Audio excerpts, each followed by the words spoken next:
Happy to have you on the platform, my guy. Happy to be here. Thanks for letting me come here and respond and follow up on my dad's comments. I appreciate it. Oh man, no problem, man. It was only right, man. I let him on and he said what he had to say, and it's only right to bring you on, man, unless you respond, man. But how you feel about it, man? Him making the comments he made about you.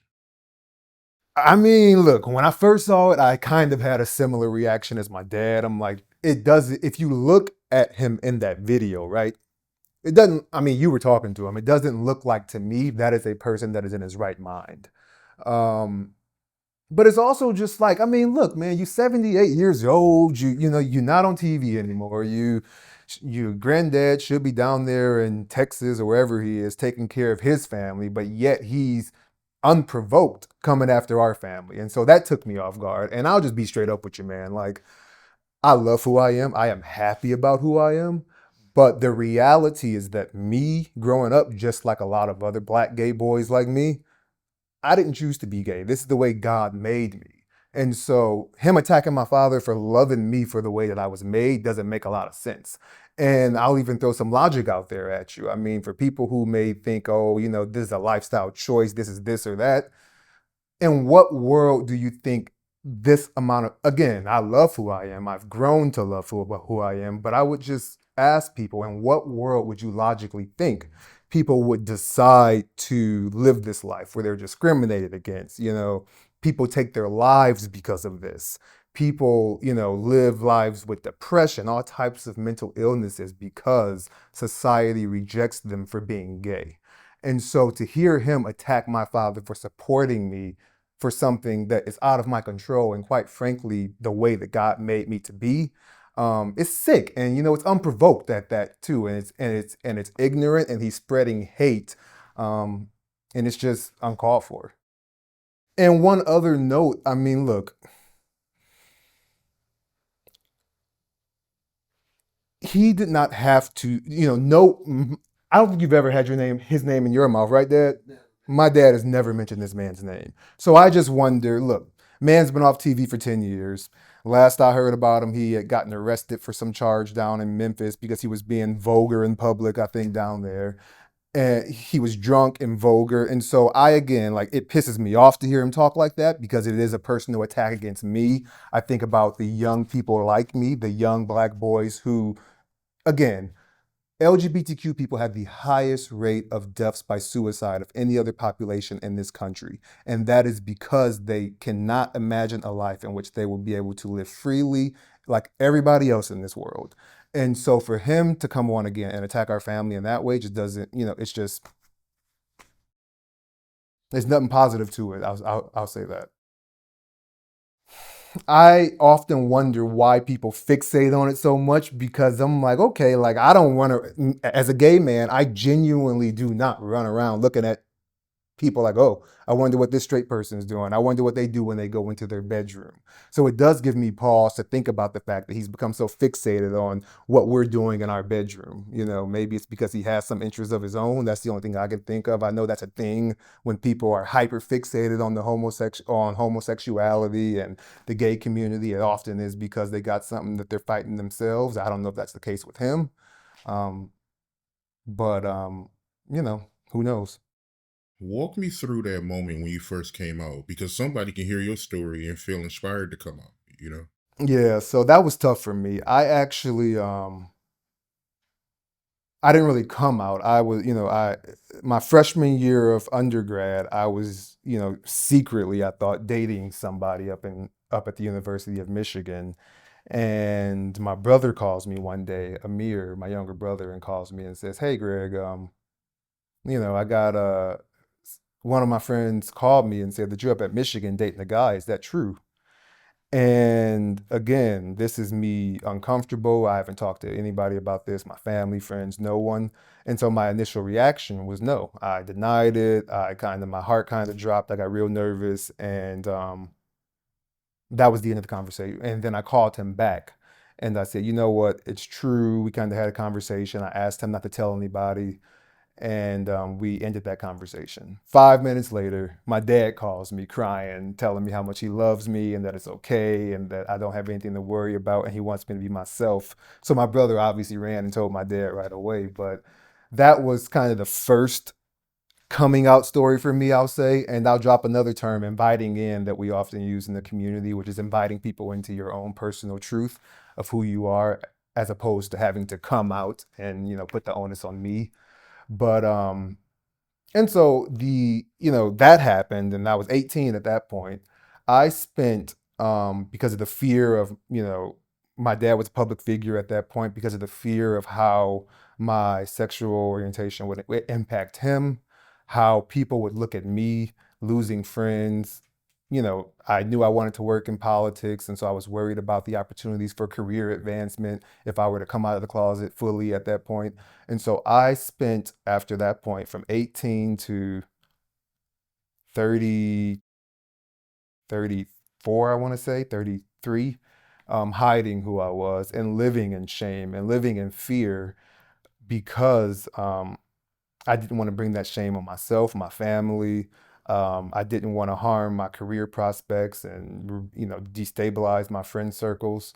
And so that was a tough thing for me. I mean, you can imagine having to live, from 18 to 34, which is probably the prime years of most people's lives. You're out partying, socializing, meeting people, building your network. And those were the years that I spent living a double life, hiding who I was because I was in so much fear. And so for me, it is the fact of, I don't want other people to have to live in that fear. This is the way God made us. This is the way we are. And um, it is the simple fact of, we are just trying to live our lives. This isn't us pushing an agenda on anyone.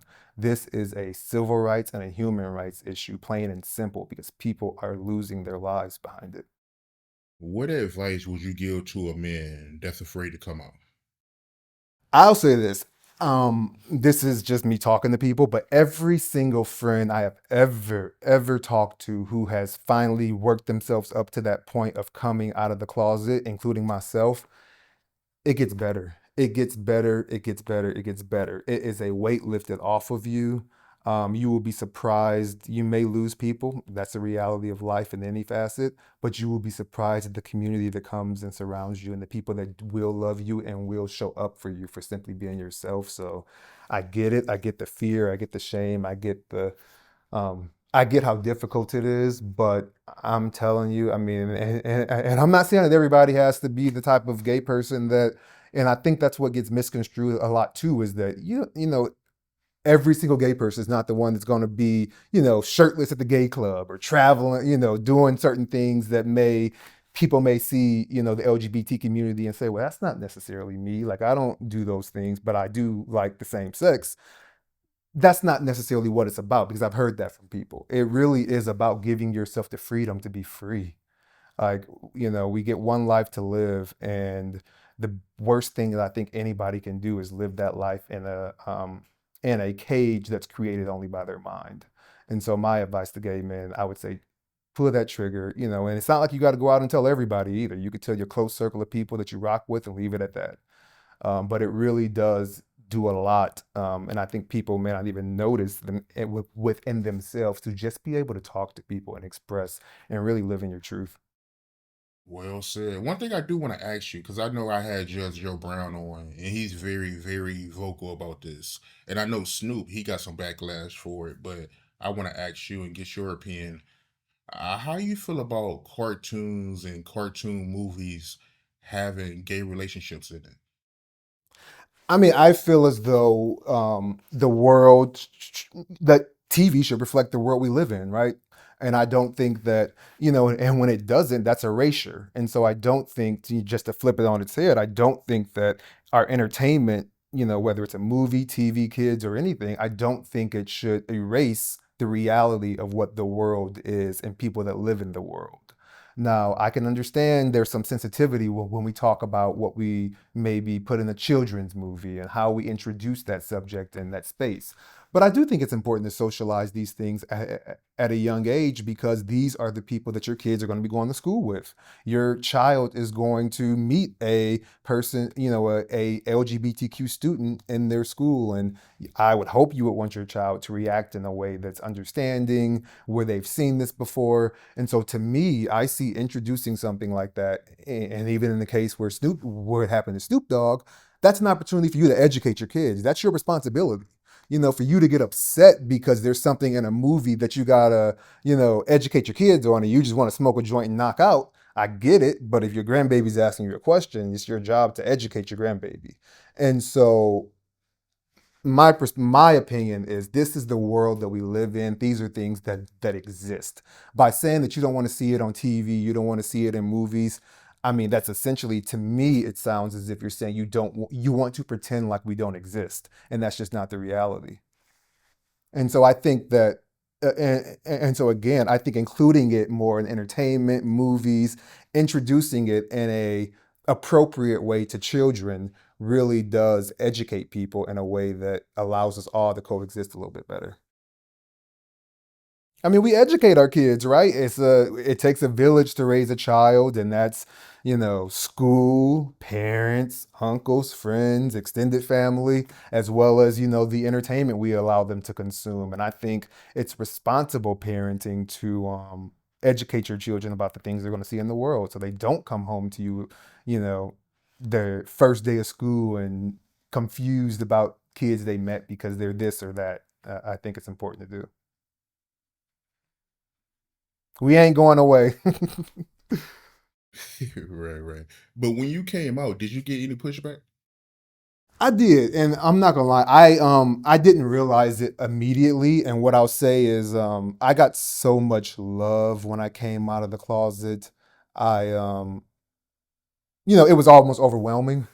It was just a lot of people kind of wrapping their arms around me, making sure that I was okay, making sure that, understanding that that was a big step for me, and an emotional one. And so just making sure that I was okay first.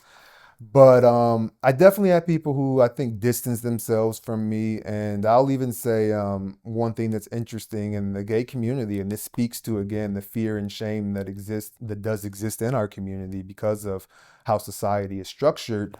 I had closeted DL gay friends that don't interact with me at the same level that they did before because I am now so publicly and openly gay. And it's like they have had, I've noticed that they've kind of taken quiet steps back just to kind of protect their um, their privacy, which is something that, again, people have to go through. But I think the biggest thing, and I do want to make this point because you asked me earlier about um, gay people that might be watching this. Even with the people who did feel a certain type of way, thank you. You know, that's how I really felt about that because life is short and you only get one life. And if you got people in your life who can't love you or rock with you unconditionally, respect for respect, I respect you, you respect me, we're able to create a relationship that is based on mutual respect. And if you can't do that, if you can't rock with me because of yeah, you never really rocked with me in the first place. And I could honestly distinguish those people very clearly. It's like, oh, that's the type of person you are. That's why that happened. You probably shouldn't have ever been in my life in the first place. And now I have the right people in my life, which I think is important. How you feel about? I want to ask you, how you feel about trans men competing in women's sports? You know, this is the first time I got asked this question. I um I don't know that I know enough to answer that question from a scientific standpoint. I'm not gonna lie to you. Um, yeah, I don't know that I can answer that question. I don't. I would want to do a little bit more research on that one. Because I know that, I mean, look, that's a tough one for me. And that's why I always give space to people who are learning. Because even being in the LGBTQ community myself, I'm still learning. And I think that's something that is important for all of us to understand about this issue, but any issue, is that we are here trying to coexist and find common ground. And You do that by leading with love and understanding. You do that by actually listening and opening yourself up to be receptive of what you're going to receive. Joe Brown wasn't doing that. Joe Brown was throwing bombs for no reason. He has no interest in actually understanding our community, this world, or coexisting with other people. It doesn't sound like to me he's a very good person, and I think it's important just to be a good person. Be a good person and love your neighbor. I mean, I know people like to throw religion at me a lot. And the fact is, the Bible talks about love more than anything else and tells us to love our neighbor. And so that's, you know, no, you know what I honestly think, and I think this is why they call it, people like to call it an agenda. I like to call it me living my life and educating people along the way. But I think that's why it's so important for me to live my life out loud and to educate people along the way. Because what I really think it is that for so long we have been told gay people are bad, right? Like this is what's been ingrained in our mind. This is the culture that's been placed upon us. And I look at history, I look at societies, and that's just what happens, right? um, when empires want to oppress people, they divide us and so they can conquer us, right? And so it's like gay people are bad, black people are bad. There's always somebody that we have to other. And so I think the issue is that gay people have just been othered for so long that that's been the commonplace thing. People are just, that's how we've been identified. And so I think that the more that I can be visible, the more that I can be loud, the more that I can educate and just show people that I'm just trying to live my life, I hope that it can educate them a little bit and flip that narrative um, that has been placed on us. Because I don't think it comes inherently. I think it's something that's been placed on people from they're people who have taught them to behave this way and to think this way. I don't think we're inherently built to hate each other. Absolutely. So I want to go back to Judge Joe Brown because he made a comment about your dad, and I want to get your opinion on it. When I interviewed him, he made a comment about how your dad had a rainbow fixation. And again, let me just tell you this. Let me say this. So I worked on Capitol Hill for 10 years, the US Congress as well as the Senate. I heard countless Republican men stand up, get on that podium down in Congress, and say the same things that Joe Brown is saying. Maybe a little bit more polished and polite because they're in the U.S. Senate and they're in the U.S. Congress. But so many times I've seen these white men, these white representatives get up, hey, we're voting against this because it's immoral. The Bible says, say the worst things about gay people. And let me tell you, like, the same ones that get up there and say this stuff are the same ones that you will find have their little boys right back home in the basement. There's one, I'm not going to say his name, but there's one well known that everybody knows. He's a big Republican from the South, and everybody knows they never been married. Even President Trump made a joke about him being gay. Yeah, I'm not going to say his name because that's not what I do. But it's a commonplace thing. And so I think the people that protest more are people who likely are people who are more interested in doing it. Along those same lines, I had a congressman from Iowa. I'm not gonna say his name. Lived in my building when I lived in D.C. and was working on the Hill, but he hit on me in the elevator. And this is a man who was married from Iowa. And I'm like, and you go and you vote against gay marriage. You attack gay people. You go and say the craziest things on the floor of the U.S. Congress.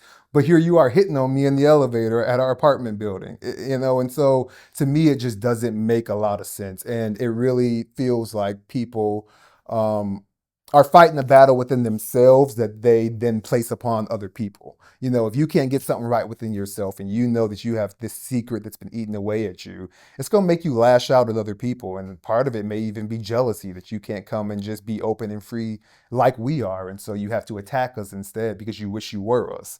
That's the only things that I can think of when I think about people who are so fixated on this issue because I'm like, how are we hurting you? I'm not inviting you into my bedroom.